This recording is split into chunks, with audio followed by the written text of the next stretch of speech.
On est parti pour la correction de la question 5. Alors, la question 5, je l'aime particulièrement parce que, comme vous le savez si vous êtes un de mes élèves, je suis chimiste de formation.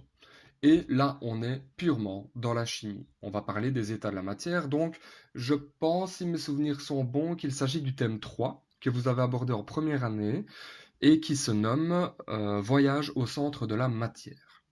Alors, on nous présente la question comme ceci. Les cubes à molécules. Bon, on a deux cubes. Visiblement, ils font 5 nanomètres de côté chacun. Ok, très bien. Le cube A est rempli d'eau liquide, tandis que le cube 2 est rempli de vapeur d'eau.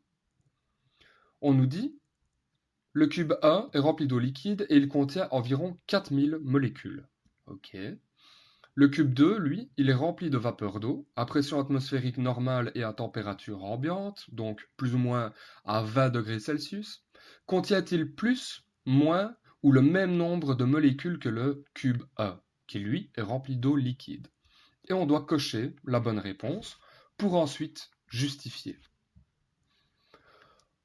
Avant même de passer à une justification ou quoi que ce soit, je tiens à vous faire un rappel sur la modélisation moléculaire. Alors, première des choses, il existe trois états de la matière. L'état solide, l'état liquide et l'état gazeux.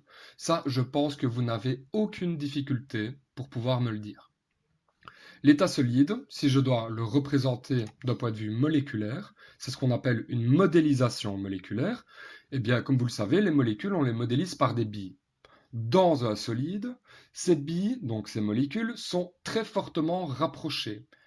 Elles ne bougent quasi pas, en fait elles ne font que vibrer très légèrement. Et les espaces intermoléculaires sont très réduits. On y reviendra. Un solide possède donc une forme définie. Pensez à un glaçon. Un glaçon, c'est de l'eau à l'état solide. Un glaçon, il peut être cubique, il peut avoir une forme d'ellipse, enfin soit. Un solide a une forme définie. Ensuite, les molécules sont espacées par de très petits espaces intermoléculaires, comme je vous l'ai dit. Et dernièrement, les molécules ne bougent pas les unes par rapport aux autres, si ce n'est ces faibles mouvements de vibration, mais ne le retenez pas, ça ne sert à rien. Ensuite, on passe à l'état liquide. Et là, directement, d'un point de vue moléculaire, d'un point de vue de la modélisation, on remarque, vous savez, ces petites pattes qui témoignent du mouvement des molécules. Un liquide, on peut dire qu'il prend la forme du récipient dans lequel il est. Si je remplis un verre avec de l'eau liquide, eh bien, le volume d'eau liquide que j'ai mis dans ce verre prendra exactement la forme du verre. On est d'accord. Ensuite, je peux dire que les molécules sont espacées par de petits espaces intermoléculaires. Vous me suivez? Ça, théoriquement, vous le savez, c'est acquis depuis la première.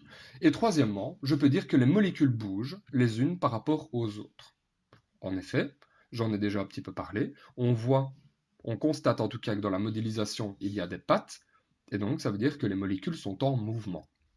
Bien, on passe au dernier état de la matière qui est l'état gazeux.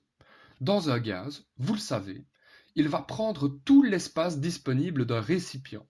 Imaginons, si je remplis une bouteille vide, enfin qui est soi-disant vide, je la remplis avec de l'air. Eh bien, les molécules qui sont présentes dans l'air vont occuper tout l'espace de la bouteille. Donc n'importe quel gaz va occuper tout l'espace du volume dans lequel il est, ou du récipient dans lequel il est. Ensuite, je peux dire que les molécules sont espacées par de très grands espaces intermoléculaires. Vous le savez aussi. Et dernière caractéristique d'un gaz, les molécules bougent rapidement les unes par rapport aux autres. Si je devais vous décrire en tout cas la vitesse des molécules de l'azote, de l'oxygène, etc., qui composent l'air, eh bien ces molécules se déplacent à peu près à la vitesse de 1800 km par heure. Mais nous ne le sentons pas, nous ne le percevons pas en tant qu'être humain. Revenons à notre énoncé de départ. On va s'intéresser au cube A, qui lui est rempli d'eau liquide. Alors, les caractéristiques des molécules dans un liquide. Premièrement, elles sont en mouvement, c'est ce que j'ai représenté ici. Elles sont espacées par de faibles espaces intermoléculaires, et donc si je dois les placer dans un récipient, ça donnerait ceci. Donc je vous ai montré les faibles espaces intermoléculaires et le fait qu'elles soient en mouvement. Maintenant, si on s'intéresse au deuxième cube qui est rempli de vapeur d'eau. Les molécules de ce gaz, donc de la vapeur d'eau, elles sont en mouvement également, mais vous aurez remarqué que la grandeur des pattes est plus importante que dans les molécules dans un liquide. Pourquoi? Eh bien tout simplement parce que les molécules d'un gaz se déplacent plus rapidement. Les molécules gazeuses sont espacées par de grands espaces intermoléculaires. Et donc dans ce cas-ci, si je dois remplir un récipient avec des molécules de gaz, eh bien les espaces intermoléculaires sont tellement grands que je ne pourrais pas en mettre autant qu'avec un liquide. Si on compare les deux cubes, premièrement, le cube rempli d'eau liquide. Le voici. Donc vous voyez qu'il y a un certain nombre de molécules. Les espaces intermoléculaires sont réduits. Si je remplis maintenant ce même cube avec de la vapeur d'eau, eh bien je ne peux pas en mettre autant parce que les espaces intermoléculaires entre les molécules sont beaucoup plus importants. Je peux maintenant passer à la justification. Et je répondrai comme ceci. Dans un gaz, ici la vapeur d'eau, les molécules sont beaucoup plus espacées que dans un liquide. Donc ici dans notre cas, c'est de l'eau liquide.